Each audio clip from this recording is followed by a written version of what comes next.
салом шунавандагони азиз, инҷо студияи марказии радиои муҳоҷир ва пахши мустақими барномаи иттилоотии хабарҳои рӯзро бо муҳимтарин таҳаввулоти ин соатаи Тоҷикистон ва ҷаҳон шумо мустақиман мешунавед. хабарҳои ин соатаро аз Тоҷикистон шурӯъ мекунем.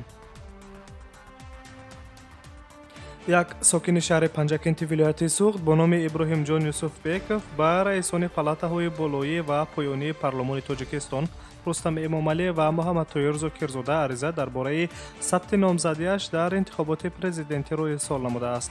Хабар медиҳад оҷонсии Фарғона бо истинод ба пресса.тж. Иброҳимҷон Юсуфбеков корманди шуъбаи фарҳанги шаҳри Панҷакент ва узви ҳизби халқии демократии Тоҷикистон дар як изҳорот навиштааст ки ҳадафи ӯ дар сабқат дар интихобот пуштибонии президенти кунунӣ Эмомалӣ Раҳмон мебошад. тавре дар хабар гуфта мешавад, Иброҳимҷон Юсуфбеков ки мехоҳад дар интихоботи президентӣ ширкат кунад, имсол дар интихоботи парлумонӣ ширкат карда буд, аммо барои ворид шудан ба парлумон раъи кофӣ ба даст наоварда буд. ёдовар мешавем ки интихоботи президентӣ дар Тоҷикистон рӯзи 11 октябри ҳамин сол таъин шудааст. То имрӯз аз 7 ҳизби дар кишвар фаъол буда танҳо ҳизби аграрӣ расман номзади худро пешбарӣ карданд.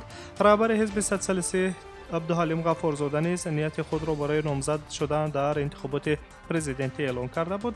дар интихоботҳои президентии қаблӣ низ Абдуҳалим Ғаффорзода ҳамчун номзад ширкат карда буд, аммо ғолиб наомад. радиои озодӣ менависад ки бар асоси нақша номзадҳо ба мақоми президентӣ бояд то 15 сентябр сабти ном шаванд. комиссияи марказии райпурсӣ ва интихоботи Тоҷикистон мегӯяд ки имзоҳо ба тарафдорӣ аз номзадҳо то 30 рӯзи пеш аз интихобот ҷамъоварӣ карда мешаванд. аз рӯи ин тартиб номзадҳо барои таблиғи барномаҳои худ ҳудуди 25 рӯз муҳлат доранд.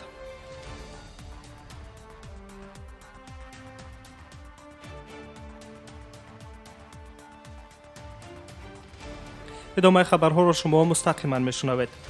Тоҷикистон дар радабании портали таҳлилӣ Worldometers.info ки омори тоза дар бораи паҳншавии коронавирусро ҷамъоварӣ кардааст, ҷойи 93-ро ишғол кард, менависад Спутник Тоҷикистон. радабандӣ ба маълумотҳои зерин асос ёфтааст: шумораи умумии ҳолатҳои вируси COVID-19, шумораи фавтҳо ва барқароршавии сироятҳои нав дар рӯзҳои охир, инчунин фоизи беморон ба 1 миллион нафар. аз рӯи ин радабандӣ Иёлоти Муттаҳидаи Амрико, Бразилия ва Ҳиндустон то ҳоло се кишварҳое мебошанд ки шумораи аз ҳама зиёдтари ҳодисаҳои сирояти коронавирус дар онҳо ошкор гардидааст. Қазоқистон дар байни кишварҳои Осиёи Марказӣ дар мавқеи баландтарин қарор дорад. Ин ҷумҳурӣ дар рейтинги паҳншавии коронавирус бо зиёда аз 100 000 ҳолат ҷойи 26-ро гирифтааст. Қирғизистон ва Ӯзбекистон дар байни кишварҳои Осиёи Марказӣ мутаносибанд дар ҷойҳои 53 ва 58 қарор доранд.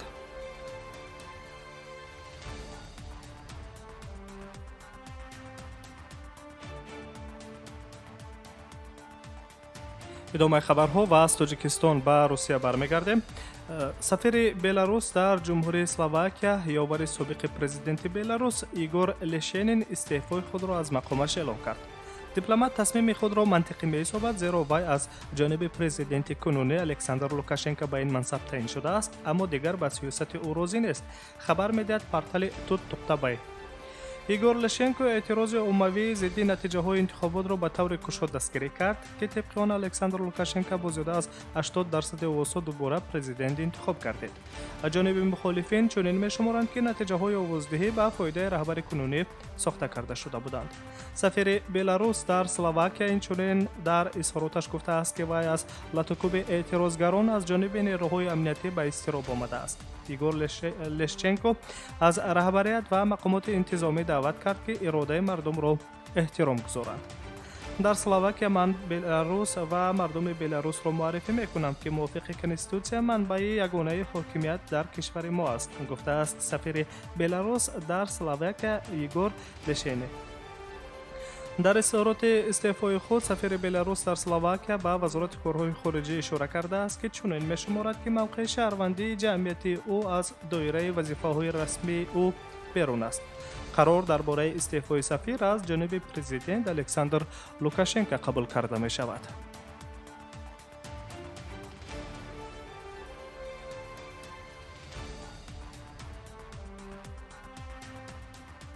شما مهمترین خبرهای این ساعت تاجیکستان و جهان را مستقیما میشنوید و در روسیه میمانیم. خبرهای این ساعت را ادامه میدهیم. وزیر انرژتیکای فدراسیای روسیه الکساندر نوواک به کوروناویروس سرایت یافته است. در این باره رئیس حکومت فدراسیای روسیه میخائیل میشوستین روز 18 آگوست در جلسه کمیسیای حکومتی اوید به رشد اجتماعی و اقتصادی منطقه شرق دور در بلاگوشنسک خبر داده است. متاسفانه الکساندر والنتینویچ نوواک گرفتار کوروناویروس شد. گفته است رهبر حکومت روسیه مینویسد انترفاکس. میخائیل میشوستین اینچنین قید کرده است که از این سبب رهبر وزارت انرژتیک مجبور شد که بدون شرکت در جلسه به مسکو پرواز کند. خود رئیس حکومت روسیه میخائیل میشوستین نیز به سرایت کوروناویروس امین نمانده بود. او نیز با سبب گرفتاری به کوروناویروس طی چند وقت از سر کار کنار رفت و با یک دستور پرزیدنت ولادیمیر پوتین تا چند مدت معاون اول رئیس حکومت فدراسیای روسیه اندری بلاوسوف اجرا کننده وظیفه رئیس حکومت بود. قبلا در مقامات روسپاتربنادزور خبر داده بودند که در 7 ولایت روسیه زیاده از 20% ساکنان به سرایت کوروناویروس مبتلا شدند. طبق آمارهای هر روزه در روسیه گرفتار شوی به ویروس کرونا نسبت به ماه‌های قبل کم گردیده ایستاده است، اما سرایت شناسان حالا هم خطر کوروناویروس را پایدار باقی می‌دانند.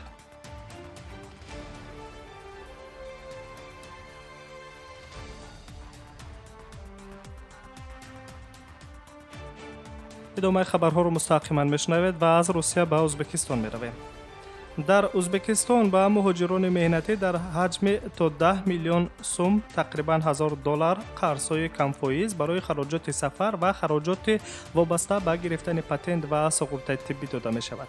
وابسته به این دیروز 17 آگوست پرزیدنت این کشور شوکت میرزیویف در جلسه حکومتش به شخصان مسئول دستور داده است. خبر می‌دهد آژانس اوزا. اینچنین گفته می شود که از افاند دستگیری و حفظ حقوق و منفعت‌های شهروندان در خارج بوده حیات و سلامتی مهاجران مهنتی سقوط کرده می شود. همچنین به وزارت محله و کارهای اولیوی فرمان داده شده است که در یک جایگاه با حکومت‌های محلی منتظم به خانه اولیه‌های شهروندانی که به خارج رفتند تشریف آورند درباره سلامتی پدر و مادران، تحصیل فرزندان معلومات گیرند و در حل مشکلات خانوادگی آنها مساعدت کنند. در ازبکستان تهیه برنامه علاهده مهاجرتی متشکل را به نقشه گرفتند که جاری کردن سیستم کمک اقتصادی، مالیوی، تشکیلی و حقوقی را برای مهاجران مهنتی ازبکستانی پیش بینی می‌کند. برنامه موضوعهای تعلیمی، کسبی و زبان، ایجاد ملکه‌های کار در خارج، خراجات سفر، گرفتن پتنت، سقوط نفقه و قرض‌های کم‌فایز را در بر می‌گیرد.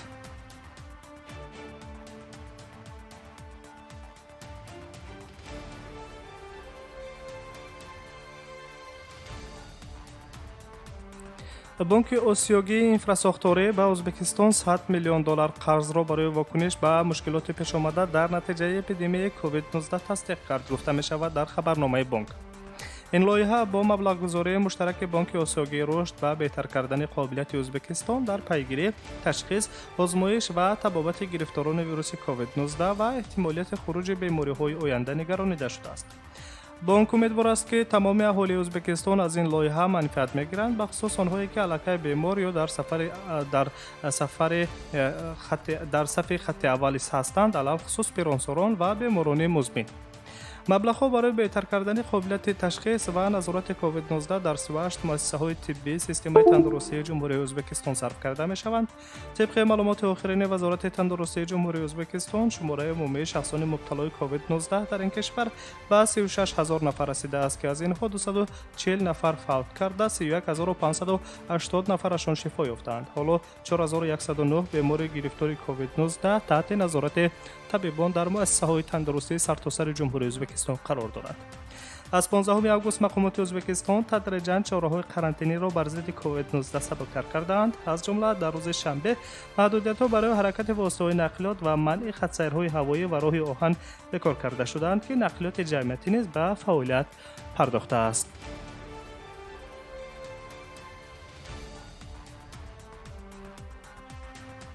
سامیان عزیز، شما شرح خبرهای این ساعت را مستقیما روی موج رادیو مهاجر شنیدید. سلامت باشید و در ساعت‌های بعدی شما را با تحولات نوترین تاجیکستان و جهان آشنا خواهیم ساخت.